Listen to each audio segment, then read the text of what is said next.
नमस्कार, मैं शंभू कुमार सिंह और आप देख रहे हैं नेशनल दस्तक। ये वीडियो सुनिए।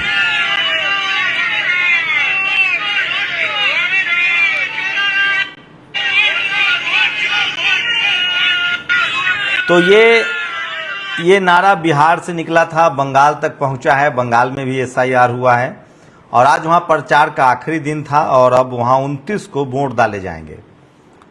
तो सोचिए कि प्रचार का आखिरी दिन है, 29 तारीख को वोट डाले जाएंगे और 4 मई को नतीजे आएंगे। बंगाल में एक और वीडियो जो है सोशल मीडिया पर वायरल हो रहा है और वो जो वीडियो है वो है जो बंगाल में जो प्रदेश, आपको बता दें कि जो बीजेपी के जो राष्ट्रीय अध्यक्ष हैं उनका एक वीडियो सोशल मीडिया पर वायरल हो रहा है। उस पर सवाल उठ रहा है कि क्या उनको इस तरह की प्रोटेक्शन मिली हुई है। वो जो है वो एक गाड़ी में बैठ रहे हैं। वो गाड़ी ऐसी गाड़ी है जिसको पैरामिलिट्री फोर्स इस्तेमाल करता है। आपको पता ही है वहाँ काफ़ी संख्या में पैरामिलिट्री फोर्स का जो है वो उनको अपॉइंट किया गया है और इस वजह से तो ये सबसे बड़ी खबर बता रहा हूँ कि पैरामिलिट्री फोर्स को वहाँ अपॉइंट किया गया है। तो अध्यक्ष उनके उसमें बैठ रहे हैं, उसकी भी बड़ी आलोचना हो रही है। तो बंगाल चुनाव में क्रिटिकल है और बंगाल में लगातार लोग जो हैं वो बंगाल चुनाव को लेकर प्रतिक्रियाएं दे रहे हैं और देखते हैं कि बंगाल में क्या होता है। लेकिन बंगाल के चुनाव को लेकर पूरे देश की नज़र है और बीजेपी ने वहाँ साम दाम दंड भेद सारे अस्त्र इस्तेमाल कर लिए हैं। CRPF के जो जवान हैं उनकी तैनाती है, पैरामिलिट्री फोर्स की तैनाती है और सोचिए कि प्रदेश जो राष्ट्रीय अध्यक्ष हैं उनके जो राष्ट्रीय अध्यक्ष है वो किस तरह से वहाँ पर उस जिस गाड़ी में बैठ रहे हैं उसको लेकर आलोचना हो रही कि पैरामिलिट्री फोर्स के। इंदिरा गांधी की सदस्यता एक बार इसलिए चली गई थी क्योंकि उन्होंने चुनाव के दौरान सरकारी जो मशीनरी है उसका इस्तेमाल किया था। वो भी प्रचार के लिए सरकारी गाड़ी का उन्होंने इस्तेमाल किया था और इस वजह से उनकी सदस्यता चली गई थी। सोचिए, तो एक वो भी दौर था।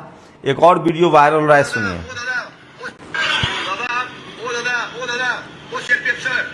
आप वोट डालने के लिए क्यों बोला हमको इसमें? आप क्यों बोले इसको? बोलिए हमको। आप तो न्यूट्रल है, आप तो न्यूट्रल। इसमें क्या वोट डालने के लिए बोले? बोलिए। आप बीजेपी के लिए प्रचार कर रहे हैं क्या? आप क्यों हमको बोले इसमें वोट डालने के लिए? बोलिए, क्या चल जा रहे? बोलिए, क्या बोले आप? तो बंगाल में मछली चावल वाला जो वीडियो है वो भी बहुत ज्यादा वायरल हो रहा है। सोचिए, बीजेपी का सारा नेता मछली चावल खा रहे हैं। बीजेपी का कोई ऐसा नेता नहीं जो मछली चावल नहीं खा रहा है, जबकि बिहार में इनको प्रॉब्लम है। शाकाहारी की बात करते हैं। तेजस्वी यादव के मछली खाने को राजनीतिक मुद्दा बनाया गया था। तो ये भी सबसे भयानक खबर है जो सोशल मीडिया पर वायरल है और वोट चोर वाला मामला जो है ये फैलता जा रहा है। लेकिन देखिए, अगर बीजेपी चुनाव जीत जाती है तो इन सब पर अटकल जो है वो लग जाएगा। राघव चड्ढा की मुश्किलें कम नहीं हो रही है। उन्होंने बीजेपी ज्वाइन कर लिया है 7 सांसदों के साथ। सोचिए, 2 मिलियन लोगों ने उनको अनफॉलो कर दिया है इंस्टा पर।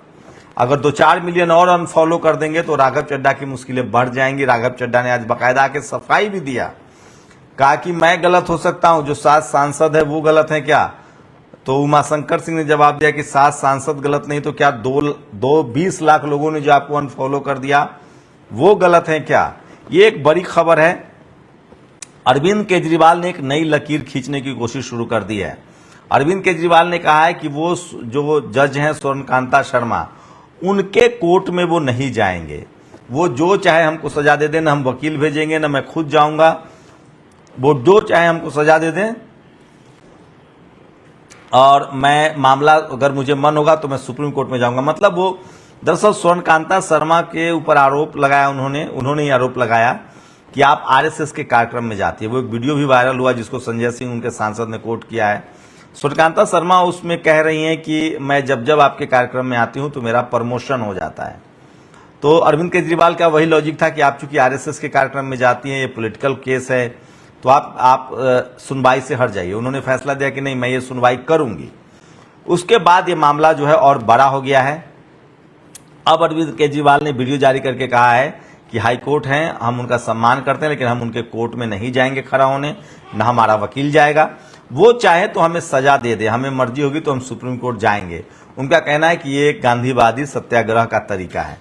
ये एक बड़ी खबर है। राघव चड्ढा की मुश्किलें कम नहीं हो रही है, जनता ने उनको अस्वीकारना शुरू कर दिया है। तो सोचिए 2 मिलियन लोगों ने एक दिन में उनको अनफॉलो कर दिया। वहीं हरभजन सिंह, राघव चड्ढा, इन सबको जो आम आदमी पार्टी के पूर्व समर्थक है वो गद्दार कह रहे हैं। लेकिन एक और खबर जो है, जो बड़ी खबर है, ये वीडियो सुनिए पहले।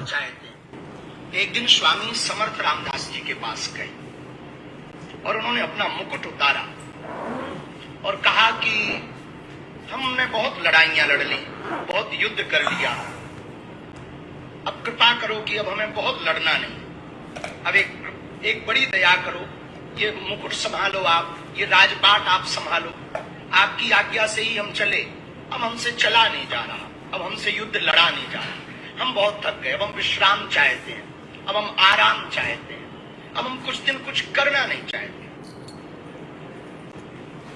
छत्रपति वीर शिवाजी महाराज जब बहुत थक गए युद्ध करते करते, सोचिए ये आदमी, ये धीरेन्द्र शास्त्री है। सोचिए ये आदमी कभी स्कूल नहीं गया, कभी कॉलेज नहीं गया। ये आदमी आस्था के नाम पर लोगों को पहले ये दरबार लगाता था, कहता था कि आपको बीमारियों से मुक्ति मिलेगी। ये नहीं पता है, अभी तक कोई रिसर्च है कि आस्था के नाम पर ये बीमारी दूर हुआ कि नहीं, कैंसर या तमाम तरह की बीमारियां। लेकिन ये शख्स कैंसर हॉस्पिटल का मालिक जरूर बन गया, समझिए। और ये अब शिवाजी महाराज पर टीका टिप्पणी कर रहा है। सोचिए ये आदमी जो नॉन मैट्रिक है, ये आदमी अब कॉर्पोरेट बड़ा आदमी बन गया है, कॉर्पोरेट। इसको FCRA मिला है, विदेशी चंदा मिलता है। ये शख्स जेट से चलता है और ये शख्स सरेआम कहता है कि शिवाजी महाराज ने अपने मुकुट उतार के रामदास के पैरों में रख दिया। अब जाकर महाराष्ट्र के लोग जो है नाराज हैं। देश भर के जो क्षत्रिय समाज है, शिवाजी महाराज के जो वंशज हैं, मानने वाले, वो सब नाराज हैं। रितेश देशमुख ने कहा है कि ऐसे लोगों को मुंह ही नहीं लगना चाहिए। ये लोग शिवाजी महाराज की मान, सम्मान और प्रतिष्ठा पर डेंट करना चाहते हैं। सोचिए, और ये लोग किस तरह के लोग हैं, और ये इसकी मुश्किलें बढ़ती जा रही है और ये मुश्किलें कम होने का नाम नहीं। सोचिए धीरेन्द्र शास्त्री से कोई पूछे, एक बिना स्कूल गया शख्स कैसे कैंसर अस्पताल का मालिक हो गया। आप अगर ये पर्ची निकालने से बीमारी ठीक होती थी, लोगों की समस्याएं ठीक होती थी, तो कैंसर अस्पताल की जरूरत क्या है। आस्था के नाम पर अंधविश्वास फैलाना, लोगों को ठगना। ये लोग करोड़ों भक्तों से, खासकर जो शोषित वंचित समाज के लोग हैं, जो गरीब हैं, लाचार हैं, वो मजबूरी में, चूंकि अस्पताल नहीं मिल पा रहा है सबके लिए, सबको बढ़िया घर नहीं है, इंफ्रास्ट्रक्चर नहीं है, लोग किसी के सहारे बैठे हुए, क्या करेंगे, मजबूरी है। सबके पास स्कूल नहीं है, अस्पताल नहीं है, गरीबी उनके हिस्से में है, लाचारी और बेबसी उनके हिस्से में है। उनको लगता है कि कोई हमें आके बचा लेगा, और ऐसे भोले भाले लोगों से 10-10, 100-100, 500-500 रुपए ठग कर ऐसे लोग धनाढ्य हो गए हैं। BMW और फॉर्च्यूनर से चलते हैं। इनसे पूछा जाए कि कितने इनके भक्तों के पास BMW और फॉर्च्यूनर आ गया है। लेकिन सवाल है कि आज के समय में जब धर्म के नाम पर राजनीति हो रही है, आप आस्था और अंधविश्वास के बारीक फर्क को आप जब समझाएंगे तो आप ही के खिलाफ लोग खड़े हो जाएंगे। लेकिन मैं फिर कह रहा हूं, ये देश के लिए सबसे मुश्किल काम है और हम लोग की नैतिक जिम्मेदारी है कि ऐसे लोगों को बोलते रहना पड़ेगा। अब सोचिए ज्योतिरादित्य सिंधिया कहते हैं कि प्याज रखने से गर्मी खत्म हो जाएगी। क्या कहेंगे इसको। सच्चाई यह है कि जंगल काटे जा रहे हैं, खनन हो रहा है, देश को मुट्ठी भर लोग लूट रहे हैं और विदेशों में घर बना रहे हैं। आप पता तो कीजिए कि इस देश के तमाम धन्ना सेठ अपने बच्चों को कहां रखते हैं। वो लंदन, स्विट्जरलैंड, दुबई में रहते हैं। उनको भारत के 90% लोगों से कोई मतलब नहीं है, जिनको भारत में ही रहना। हम जैसे लोग कहां जाएंगे। हमारे पास तो न जमीनें हैं, न शहर में संपत्ति है, हमें तो इसी देश में रहना है, लेकिन हमारी जिंदगी मुश्किल हो जाएगी। सोचिए 95 देश के जो शहर है वो गर्म शहर हैं। क्या करेंगे वो श्रमिक, क्या करेंगे वो middle class, lower middle class के लोग जो बसों में ट्रेवल करते हैं, जो ट्रेनों में ट्रेवल करते हैं, स्लीपर में, उनकी जिंदगी किस तरह से मुश्किल हो जाएगी।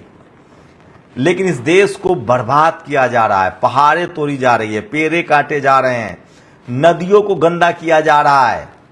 ये सब काम सरकार की जिम्मेदारी थी, लेकिन 10-10 हजार लीटर नदी में दूध बहा दिया जा रहा है, पूरा इकोसिस्टम को बर्बाद किया जा रहा है, और अब कोई बोलने तक के लिए तैयार नहीं है, क्योंकि धर्म के नाम पर सरकारें चल रही हैं।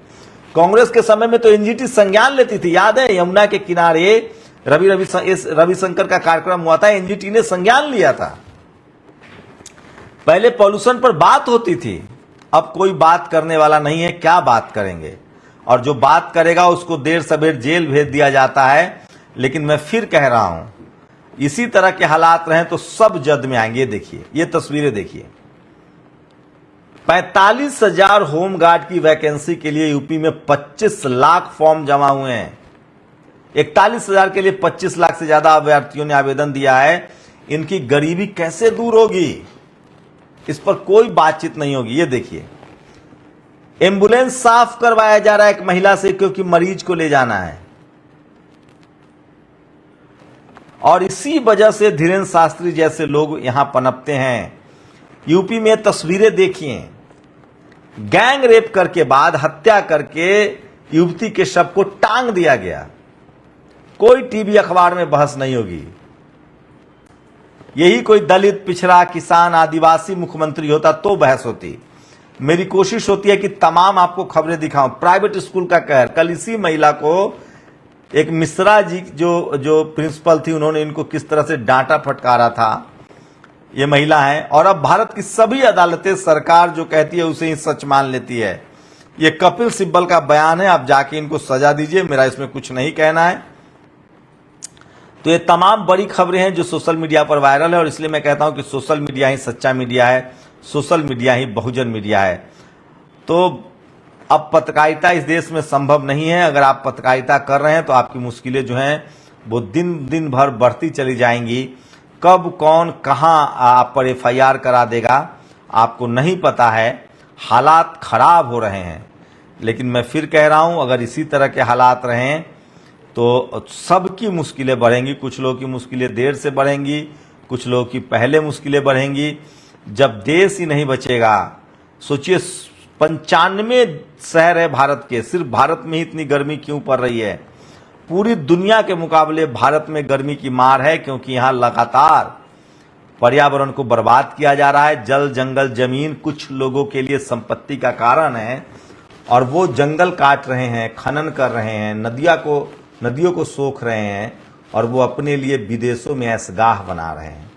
वो अपने नस्लों को विदेशों में रख रहे हैं। और सोचिए, जो लोग दिन भर एसी में रहते हैं वो कहते हैं कि प्याज रखने से गर्मी दूर चली जाएगी। देखिए, और ना मेरी गाड़ी में एयर कंडीशन चलती,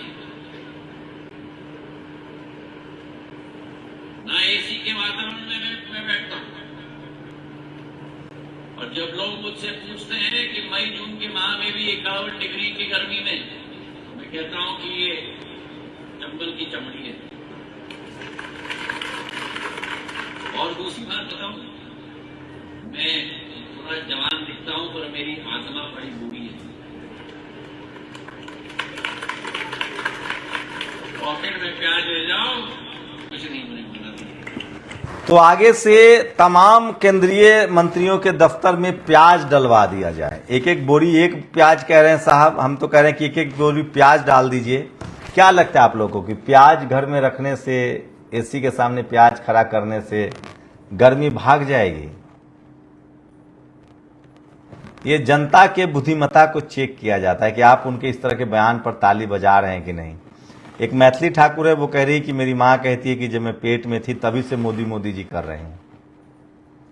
चलिए, मेरी कोशिश है कि आपको इन तमाम इस तरह की खबरों से रूबरू कराया जाए। हमारे साथ जुड़े रहने के लिए बहुत बहुत शुक्रिया। पत्रकारिता अब खतरे का खेल है। भारत में आप पत्रकार हैं, जनता के सरोकार के मुद्दे उठा रहे हैं, बेरोजगारी, जातिवाद के खिलाफ, मनुवाद के खिलाफ, गैर बराबरी के खिलाफ, अंधविश्वास के खिलाफ बोल रहे हैं, तो आप कब तक बोल पाएंगे इसकी कोई गारंटी नहीं। हम लोग बदलाव चाहते हैं, बदला नहीं।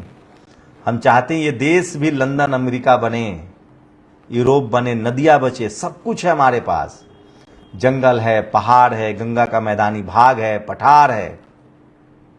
जरूरत है सबको संरक्षित करने की, विकास के साथ। दुनिया भर ने विकास किया है, लेकिन कुछ लोगों का पेट इतना बड़ा है कि वो शहरों को, वो पूरा पहाड़ तोड़ रहे हैं, जंगल काट रहे हैं, और जो जंगल में आदिवासी हैं, पिछड़े हैं, दलित हैं, उनको भगा रहे हैं, और वो अपने बच्चों के लिए दुनिया के उन देशों में घर खरीद रहे हैं, घर बना रहे हैं जहां पॉल्यूशन नहीं है, इन्वायरमेंट अच्छा है। काश इस देश में हर कोई स्कूल खोलता, पढ़ाई लिखाई का महत्व पता चलता। बचिए इन अंधविश्वासों से, सोचिएगा जरूर। शुक्रिया। नेशनल दस्तक की आपसे गुजारिश है कि अगर इसको बचाना चाहते हैं तो नेशनल दस्तक को सब्सक्राइब करने के लिए रेड कलर के सब्सक्राइब बटन को दबाएं, फिर बेल आइकन की घंटी दबाएं। नेशनल दस्तक को बचाने के लिए बहुत जरूरी है कि हर खबर को शेयर करें, लाइक करें, कमेंट जरूर करें।